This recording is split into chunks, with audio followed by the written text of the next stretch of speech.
नमस्कार मित्रमैत्रिणींनो. उन्हाळ्याच्या सुट्ट्या सुरू झाल्या आहेत आणि मी टीव्ही पाहून पाहून खूप बोर झाले. चला आपण आजीकडून काही नवं शिकू. आजी, तू मला सकाळी उठल्यावरचा मंत्र सांगितला, देवाजवळचा मंत्र सांगितला, पण अंघोळीचा कोणता मंत्र असतो? अंघोळीचा मंत्र आता मी तुला सांगते.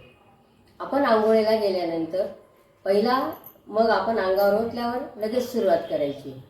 गंगे च यमुने चैव गंगे च यमुने चैव गोदावरी सरस्वती गोदावरी सरस्वती नर्मदे सिंधु कावेरी नर्मदे सिंधु कावेरी जलेस्मिन् सन्निधं कुरु जलेस्मिन् सन्निधं कुरु हर गंगे हर गंगे हर गंगे. हर गंगे हर गंगे हर गंगे. आता हा मंत्र आला तुला लक्षात आला? आता आपण याच्यानंतर भोजनाचा मंत्र घेऊ. भोजनाला बसल्यानंतर ताटाभोवती पाणी फिरवून देवाचे आभार मानायचे.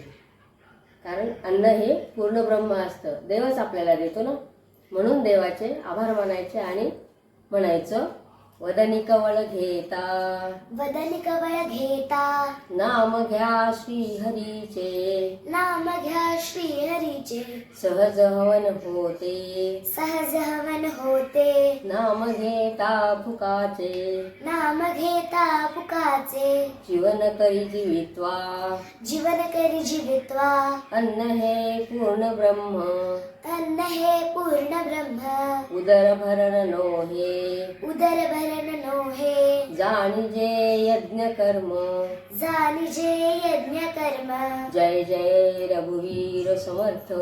जय जय रघुवीर समर्थ. असं हे देवाचे आभार मानून मग भोजनाला सुरुवात करायची.